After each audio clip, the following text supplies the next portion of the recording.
Hi guys! Mabuhay sa inyong lahat and welcome back to our channel, ang Sarap Grabe. And my name is Mama Shirley. Ngayong araw na ito ay gagawa tayo ng mini pancake. Nako, magugustuhan to ng mga bata.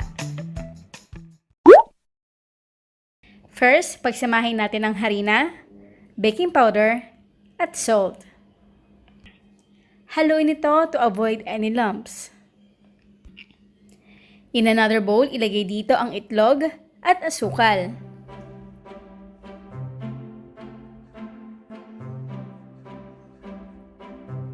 Haluin ito hanggang sa matunaw na ito. Isunod dito ang oil, vanilla essence, at evaporated milk.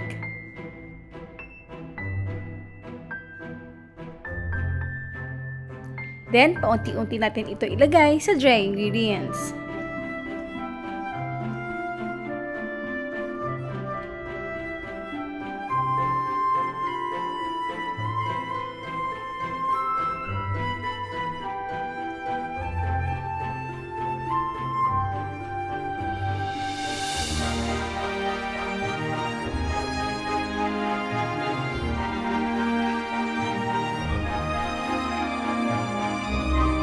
Dahil sa mini size ang ating pancake at para mapadali ang paglagay natin ito sa pan, gagamit tayo dito ng icing bag.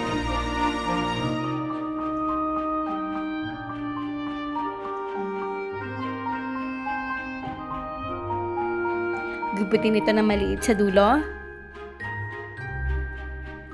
Over medium heat, painitin mo muna natin ang non-stick pan for a few minutes. Then malagay tayo dito ng pancake butter. Lutuin ito sa unang side for 2 to 3 minutes. Kapag nagbubbles na ang ating pancake at nabutas na ito, it's time to turn your pancake at lutuin ito for another 1 to 2 minutes.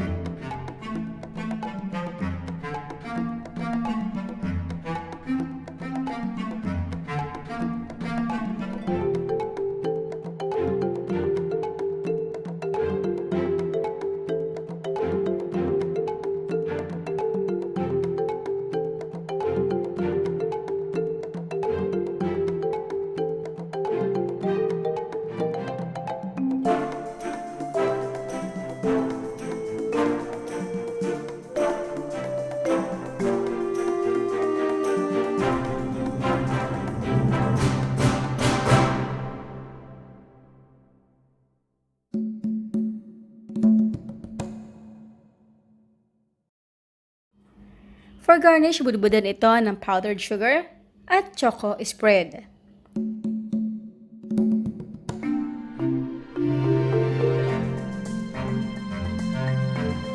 And now it's done! Our mini pancake! I hope you enjoy!